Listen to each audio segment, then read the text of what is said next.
मैं फिर से आप सबों के चरणों में प्रणाम करती हूँ। मेरा प्रणाम स्वीकार। और अब हम लोग चलते हैं आगे की वीडियो में। सुनते हैं शक्ति एवं कुल कुंडलिनी रहस्य। जानते हैं हमारे साहब इसके बारे में क्या लिखते हैं। शक्ति और कुल कुंडलिनी रहस्य के सोपान और गंतव्य भगवान शिव हैं। दोनों रहस्यों के साधन और साध्य अलग हो सकते हैं, काल और क्षेत्र भिन्न हो सकते हैं, पर लक्ष्य एक है। कहा जाता है कि शिव की इच्छा में शक्ति है। शिवेच्छा बलि ऐसी। शिव की इच्छा में इतना बल है कि समस्त सृष्टि उत्पन्न हो रही है, उसकी स्थिति है और पल प्रतिपल विखंडन भी हो रहा है। शिव और शक्ति एक दूसरे से इसी प्रकार अभिन्न है, जिस तरह सूर्य और उसका प्रकाश, दूध और उसकी सफेदी। शिव की आराधना शक्ति की आराधना है और शक्ति की उपासना शिव की भक्ति है। समस्त सृष्टि के रूप में अभिव्यक्त शक्ति का आधार एवं अधिष्ठान शिव है। अंतिम सोपान भी शिव है। शास्त्रों में माना गया है कि शक्ति के पास आत्मसमर्पण ही शिव का साक्षात्कार है। कहा जाता है कि या शक्ति शिवस्य शक्ति। शक्ति को धारित करने के लिए पात्रता आवश्यक है, अन्यथा शक्ति धारक के लिए भी घातक हो सकती है। मोटरसाइकिल चलाने के लिए ज्ञान जरूरी है। कहानियों से रावण का उदाहरण दृष्टव्य है। रावण ने शिव से त्रैलोक्य की शक्ति मांगी थी, लेकिन उस शक्ति से के संचालन का ज्ञान नहीं मांगा था। परिणाम सभी को विदित है, सब कुछ नष्ट हो गया।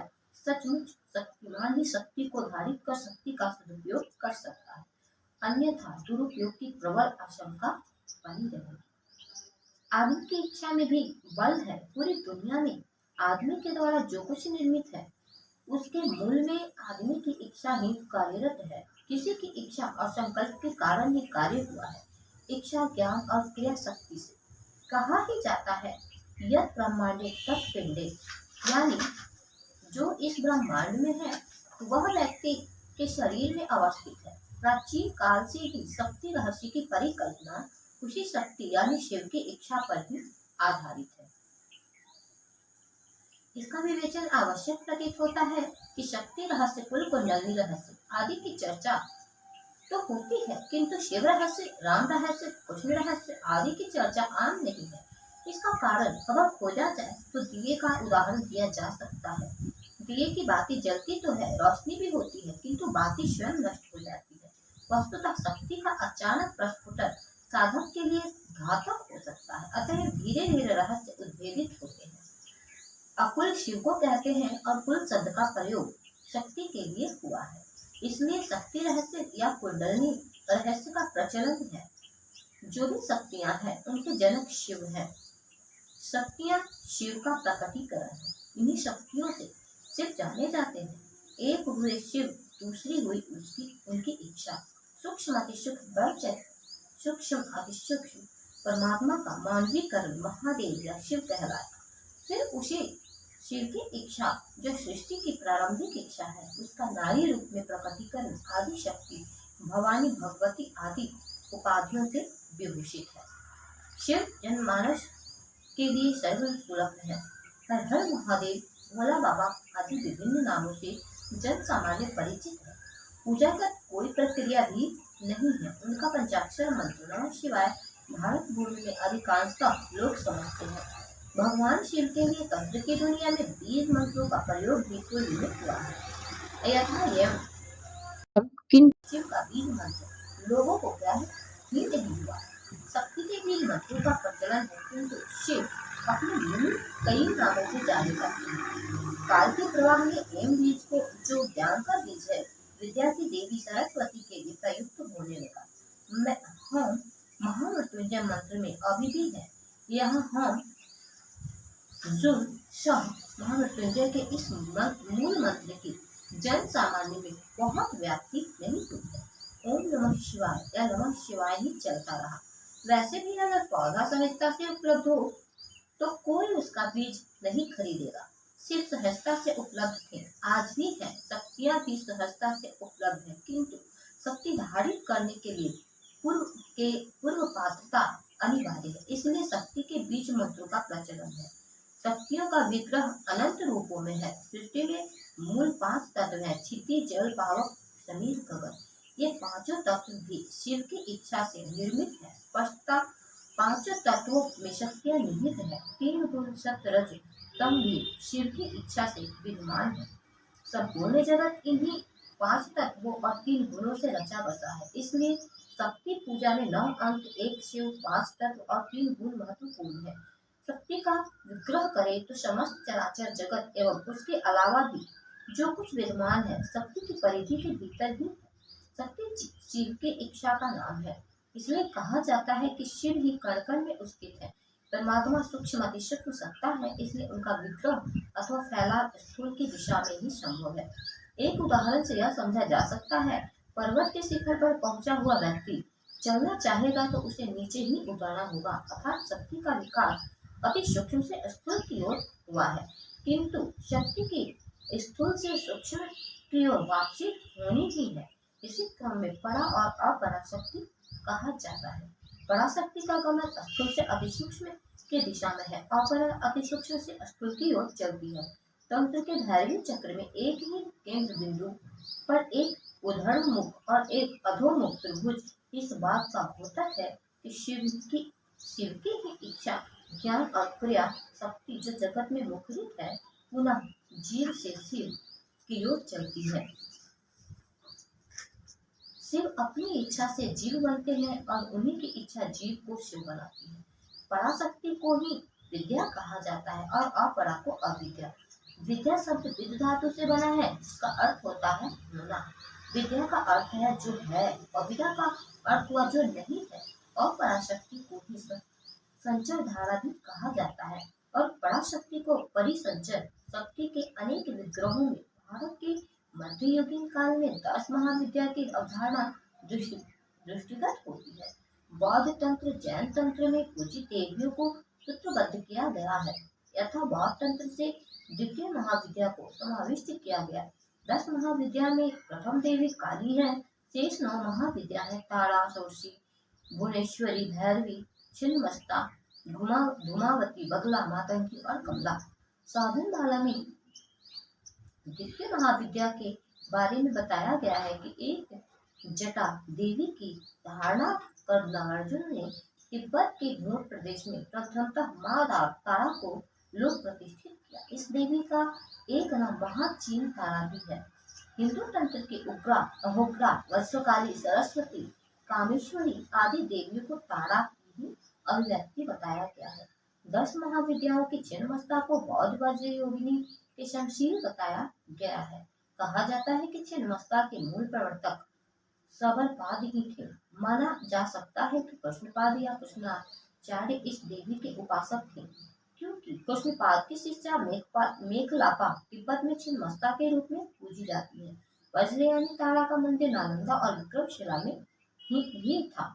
मुख्य रूप से काली को प्रथम 10 महाविद्या काली जो प्रथम 10 महाविद्या है उन्हीं के 5 सौम्य एवं 5 उग्र स्वरूप का 10 महाविद्याओं में प्रकटीकरण है।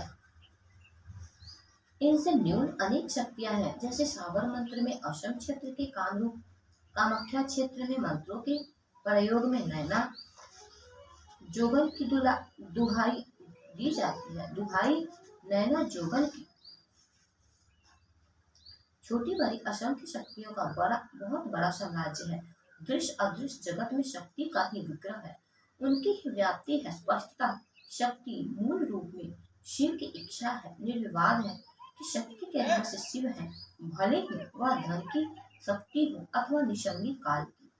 कुल कुंडली भारतीय वांगम्य कहता है कि शिव और शक्ति को समझने और आत्मसात कर लेने से ही समस्त ज्ञान और रहस्य की कड़ियां खुल जाती है। कुल कुंडली का अर्थ है शिव की शक्ति जहाँ कुंडली मारकर ठहर गई हो, जैसे एक सांप कुंडली मारकर बैठता है। अकुल शिव को कहते हैं और कुल शक्ति को। सृष्टि का विकास सूक्ष्म से स्थूल की ओर हुआ है, अर्थात यह वह सूक्ष्म सूक्ष्म सत्ता जो शिव का वाच्य है और महेश्वर के रूप में मानी जाती है, शिव और जगत के रूप में प्रकट हुई है। सृष्टि की क्रमिक उत्पत्ति पर विचार करें तो आकाश तत्व, वायु तत्व, अग्नि तत्व, जल तत्व एवं क्षित तत्व का निर्माण माना गया है। यह समझना होगा कि शिव की इच्छा ही सृष्टि की उत्पत्ति, पालन एवं विघटन का मूल स्रोत है।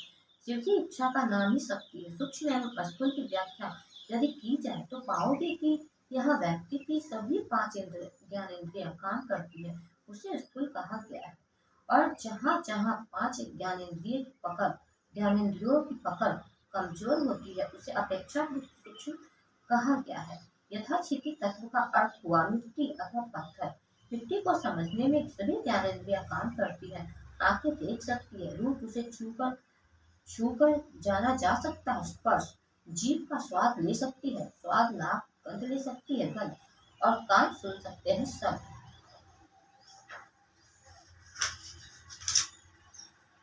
हमारे पास किसी वस्तु को जानने के लिए पांच साधन है। जहाँ पांच साधन काम करते हैं वह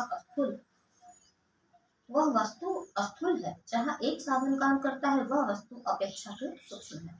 जहाँ कोई साधन ज्ञानेंद्रिय काम नहीं करते उसे हम सूक्ष्म की संख्या देते हैं। ये ज्ञानेंद्रिय जगत को जानने का साधन है, किंतु उस परमात्मा को इन ज्ञानेंद्रियों से ही नहीं जाना जा सकता। व्यक्ति के द्वारा सूक्ष्म जगत अथवा परमात्मा को जानने के लिए कई प्रकार के साधन प्रयोग में लाए गए हैं। किसी ने सीधे शिव का ध्यान किया, किसी ने भगवती की उपासना की, तो किसी ने सोचा कि शिव की इच्छा क्षितिज तत्व तक आई है, जहाँ बड़ी आसानी से सभी पांच ज्ञानेंद्रियां काम करती है। साधकों ने सोचा कि क्षितिज तत्व में अवस्थित शक्ति से संपर्क साधा जाए और उसी के सहारे शिव तक चला जाए। शिव की इच्छा जो सबसे निचले तत्व क्षितिज तत्व पर आकर ठहरी है, वहीं से उसे जगाकर साधक शिव तक पहुँचे।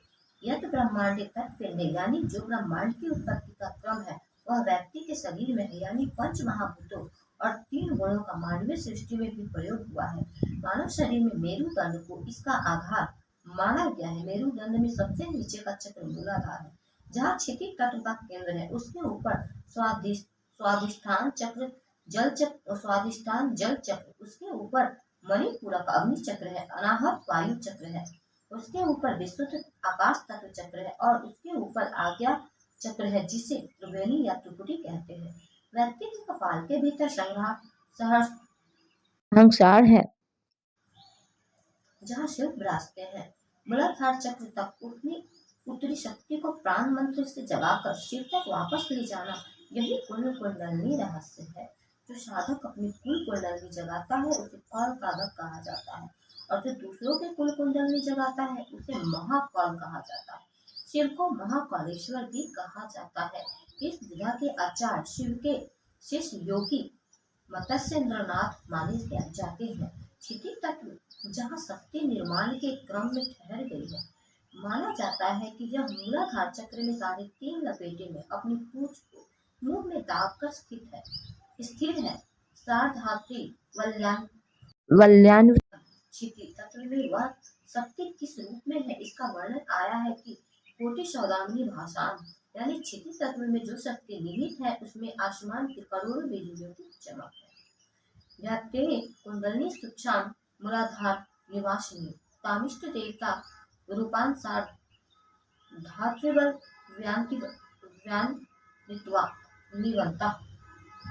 निवंता कोटि सौदामिनी भाषा स्वयं बोले व्यष्टिता। कल्पना की जा सकती है कि सबसे स्थूल तत्व यानी क्षितिज तत्व में शक्ति का यह स्वरूप है, तो शेष तत्व उसमें उससे भी सूक्ष्म है।